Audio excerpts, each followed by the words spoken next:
Hi, I'm Rachel, and this is my June 2021 page 112 tag. The page 112 tag was started by Sean at Sean the Book Maniac, wherein he took from a French literary prize, and they comprised a long list for their prize based solely on the writing of page 112 of the books in contention. So you have no context for the rest of the story and have to go solely by the quality of the writing. I have been using this tag most recently for the past year to slowly cull my physical to be read shelves. I have all the titles of books that I've acquired from 2020 and before in this handy dandy Cats and Books mug. And each month I pick out 3 titles at random, and then I go and I grab them, I read page 112, I discuss what I thought about them, and then I choose one to add to my TBR. I hope that I choose the best page 112 writing for my TBR, but sometimes, including last month, I definitely had other considerations in mind. Last month I was reading a lot of words and pages for the BookTube prize, so I went for the shortest book. But this month, I don't have any pressing obligations to other people in my reading life, so I'm going to challenge myself to take this prompt seriously and to pick the best page 112 despite page count or any other considerations. Anyway, I'll link to my May video down below in case you want to see how it went. But now, I will start this tag by choosing my 3 books at random. So okay, just gonna dig in here for book number 1. Okay, here we go. The Ichabod by J.K. Rowling. Okay, this is one of my most recent purchases. Well, actually, it's not a purchase. It was a gift over the winter holidays and the end of 2020. It feels like most months I start from this collection of books that should be dwindling by now. But maybe they'll finally start to now that I've also taken out the Ichabod, and maybe I will also be getting to the Ichabod. We will see.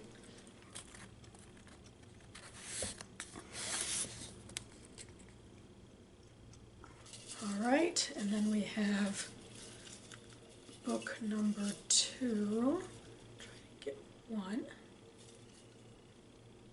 The Waking Land by Kelly Bates. Okay, this is definitely from several years back now because I believe I acquired this as a freebie at the last San Diego Comic-Con that I went to, which was, I don't know, gosh, 6 years ago now? Could it be that long? And COVID's just completely obliterated my sense of time. But at least now we have a bit of variety. I guess not so much in content. I mean, this is adult, whereas the Ichabod is for middle grade, but they're both fantasy. So we'll see. And I'm excited. I've been looking forward to getting this one off my shelf, so maybe I'll finally get it read.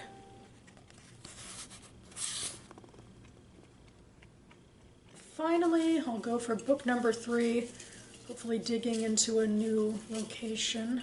See if I can get maybe some non-fantasy or something, we shall see. Alrighty.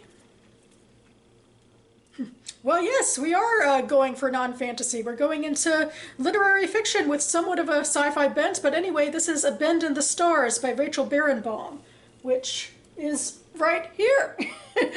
And this was a gift, I think, for the winter holidays from 2 years ago. So I'm extra excited, to get it off of my list if I can. This is Jewish fiction taking place in between the world wars, I believe. It also has to do with math and science and siblings, and it's gotten good reviews, and I'm looking forward to checking it out.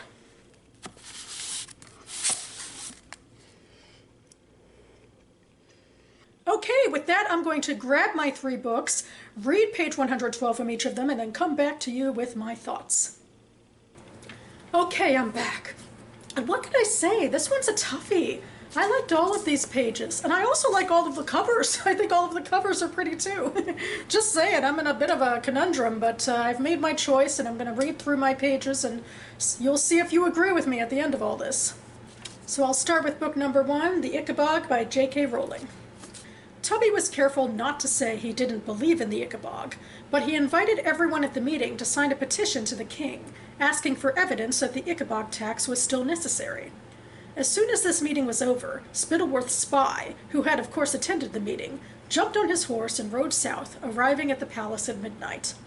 Woken by a footman, Spittleworth hurriedly summoned Lord Flapoon and Major Roach from their beds, and the two men joined Spittleworth in his bedroom to hear what the spy had to say.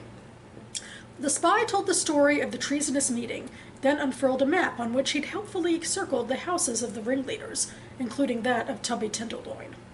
"Excellent work," growled Roach. "We'll have all of them arrested for treason and then slung in jail. Simple." "It isn't simple at all," said Spittleworth impatiently. "There were 200 people at the meeting, and we can't lock up 200 people. We haven't got room for one thing, and for another, everyone will just say it proves we can't show the Ichabod's real." "Then we'll shoot 'em," said Flapoon, "and wrap 'em up like we did Beamish, and leave 'em out by the marsh to be found, and people will think the Ichabod got 'em." "Is the Ichabod supposed to have a gun now?" snapped Spittleworth, "and 200 cloaks in which to wrap its victims?" "Well, if you're to sneer at our plans, my lord," said Roach, "why don't you come up with something clever yourself?" But that's exactly what Spittleworth couldn't do. Cudgel his sneaky brains though he might, he couldn't think of any way to frighten the cornucopians back into paying their taxes without complaint. What he needed was proof that the Ichabod really existed, but where was he to get it? So I liked this. This was straightforward, but had a lot of conflict on the page. Could very easily get a sense of what was going on here. We have, I think, a kingdom that imposed an Ichabod tax that said, pay us money for this Ichabod and, to protect you, I guess, from it. And the people are starting to say, wait a second, is this fair? And do we want to pay this tax? And so, now we have the kingdom trying to, fight back against that. And I guess it's getting more complicated now that more people are involved and you can't just arrest everyone or, cover up murders or that sort of thing as easily. So yeah, there's a lot of that on the page, debating what to do. We're in the perspective of, the people in power who want things to remain the same, and the easiest way to do that would be to prove that people need to pay them money to protect them. Seems like the Ichabod might not be real, but might be, who knows. It's kind of simple and straightforward. It's for a middle grade audience, but it seems like it has some interesting questions that it's probing about what people do to stay in power and ways to, fight for representation, as it were, or, that sort of thing. So I liked it. Next, I have Book 2, The Waking Land by Callie Bates. I worry at the ring on my finger, twisting over in the middle to expose the Valentine knot. It may not come to battle before the winter, my father is saying, but we must be prepared. The Queen has superior manpower and artillery. That's why Jahan came to Erin, Finn says, still with that edge to his voice, to bring us the Emperor's support. We can't go to war without the black ships from Palladis. We have to wait. Father spreads his hands. Lois Aelvrai won't wait. Jahan had better send money for the ships today. The muscle jumps again in Finn's jaw. We have to delay. He's been gathering information, writing up a report to outline the reasons why the Emperor should offer us his support. He meant to put it together in one docket as soon as he got back to land, but He trails off. I look around to see the expression on my father's face. It would silence me too. Your Highness. Somehow, my father's deliberate politeness is worse than Finn's barely suppressed anger. I was under the impression that the Emperor had already committed to our cause, that he had already agreed to send the black ships. For a long moment, Finn says nothing. I bite the inside of my lip. How could he lie to my father about the Emperor's support? It's not so simple, Finn says at last, and his tone is almost belligerent. Prince Leontius stands by us, but the Emperor, His Imperial Majesty, feels that the Caesarians do not always keep their promises. He wants assurances that we will lower the tariff on goods and encourage enrollment into the Imperial Army, not only from my father, but from you. He swallows. Any revolution in Caris must take place under Imperial auspices. Imperial auspices? A shiver runs down my back. The last time the Palladician Empire involved itself in Caris and Erin, it conquered us and ravaged our lands with witch hunts. That might have been 2 centuries ago, and the Empire's borders have shrunk, but we all know what emperors are like. If they believe they should have something, they take it. My father seems to be thinking the same thing. Do you mean that the Empire means to annex us? Will we be vassals to Emperor Alexius?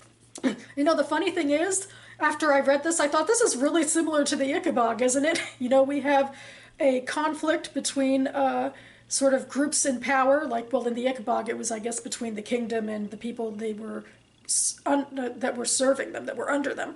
And in this, it seems to be between sort of two neighboring kingdoms, maybe. Well, one's an empire, and one seems to be a kingdom that at least has enough freedom to not be annexed yet. But it seems like they're trying to get help in a civil war from an empire that holds a lot more cards, and they do seem to you know, have to send people to the Imperial Army and yada yada. So yeah, you can tell this is definitely adult world building. There's a lot more complicated things in play here. You know, a lot more names and locations and relationships. The one I didn't get was so much was the protagonist to the scene. We could tell she was the child. I think, well, I'm saying she because I'm pretty sure it's this character. So it seems to be the child of somebody who I guess is also subservient to the Your Highness, which also reminds me of the Ichabod, where somebody's getting mad at the person in power. So, I mean, even, you know, an ally is getting mad at the person in power for, you know, not delivering the news they want. So, yeah, I mean, this is intriguing. I mean, the confusing parts, again, are, the downside of the page 112 tag, that we don't know any information about all of these people and players other than what was on the page. But I do feel like I get a sense, in a way at least, of who the major players are, and a little bit into what they're, the other people that they're talking about. But yeah, in general, a little confusing, but also intriguing. And finally, I have Book 3, A Bend in the Stars by Rachel Barenbaum. And this page 112 starts at the beginning of a chapter, so here we go. Chapter 14. At the hospital, Miri was greeted by Tamara, who told her she'd already heard Miri had never made it to see Natalie's mother. "I got lost," Miri explained, shaking her head. "Thank God you're safe. It's all that matters," Tamara said. "2 Russians were murdered at the river last night, near the boy's house. And to think you went without a guard." She pointed to an empty bed nearby. "The woman who was there last night, with the new baby, she knows his mother. She left already, to see her other children, and she said she'd break the news to the family." After that, Miri tended to patient after patient, and couldn't bring herself to do much more than stitching and cleaning wounds. Weighed down by her guilt over Natalie's death, and her terror that she'd somehow be traced to the Drunks' murders, she couldn't get her head straight all day. She referred anyone requiring a doctor or surgeon to Dr. Kozlov.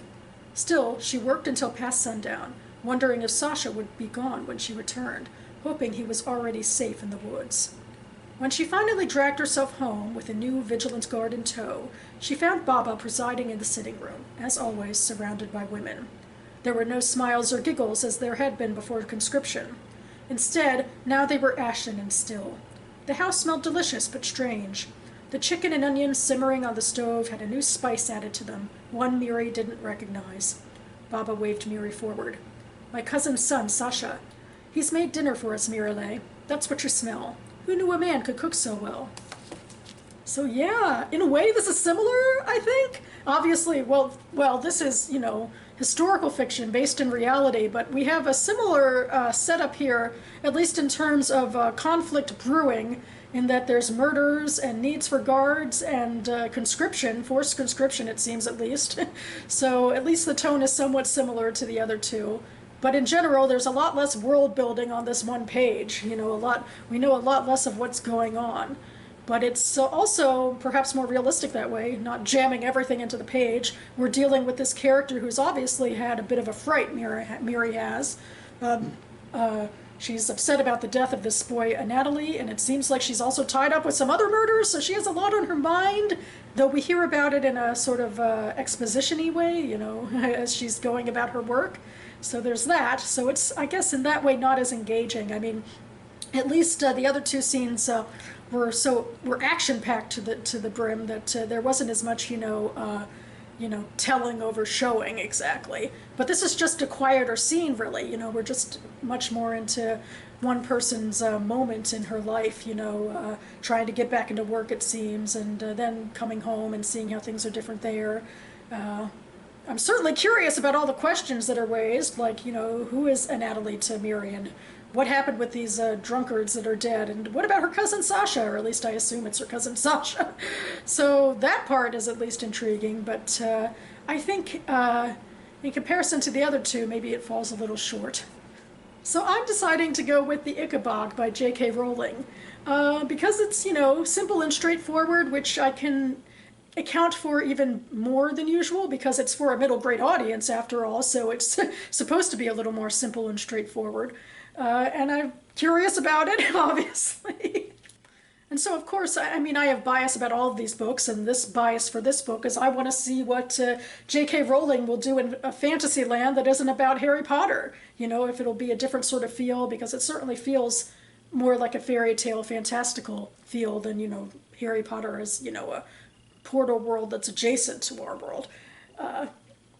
So yeah, I'm intrigued to give it a go and to see what's going on with this tax issue, if the kingdom's going to fall apart over it, and if this Ichabod is really real or not. So, there we go.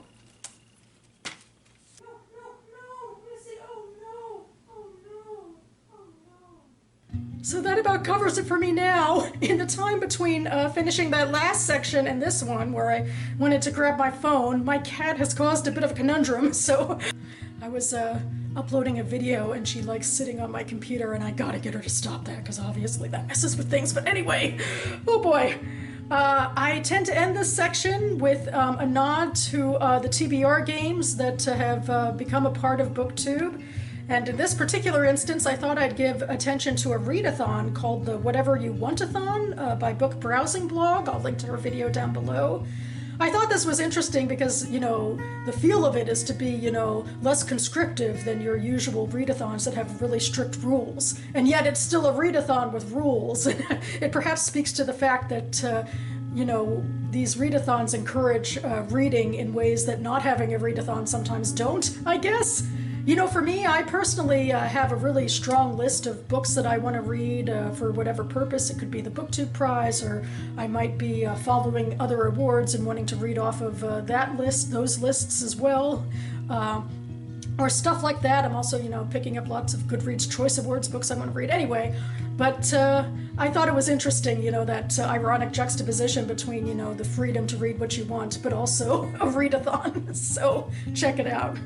Anyway, I will be back on this channel in a couple of days to go over my first Friday reads of June, so huzzah, stay tuned. Thanks so much for watching, everyone, and I'll see you next time.